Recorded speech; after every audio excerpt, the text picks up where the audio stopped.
Thank you so much for naming that, because that word languishing feels so appropriate for all of this. And I one of the when I first I did a CPE residency, a clinical pastoral education residency years ago, like a decade ago. And I remember my supervisor would all of my verbatims, like we'd have to write up everything that happened in our interactions, patient interactions.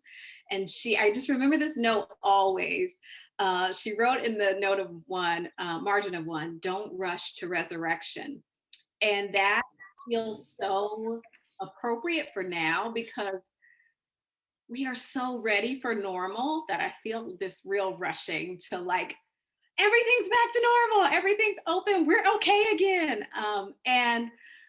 And that rushing to resurrection feels very premature because there is so much still happening. We're still in this phase of we're still in it in so many ways. And so um, just giving ourselves some permission to be in it exactly as you were telling your daughter. It doesn't make it feel better, but just normalizing like things aren't normal. Right. Everything still is feeling a little not right, whether we're vaccinated or not vaccinated, or whatever. We're still Mhm. feeling things aren't quite normal, and just knowing that that's okay, and not feeling that we have to rush to planning and rush to figuring things out. Like in the midst of this, just allowing ourselves to be here in this holy Saturday time, Mhm. still experiencing it is what I have found that I need to tell myself regularly in the midst.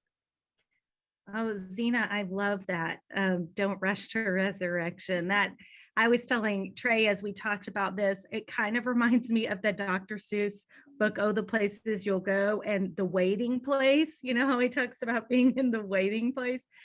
I told him I feel like we're all in the waiting place, and we do feel this desire. And I mean, I see that around me. I look around my city and people are acting like everything's normal, and we still have people dying from COVID. And so I'm thinking, I it feels odd, it feels weird, and I do think we're all still in the waiting place. And maybe just acknowledging that for ourselves, it goes a long way. Like you said, being in the holy Saturday of waiting and of just being there.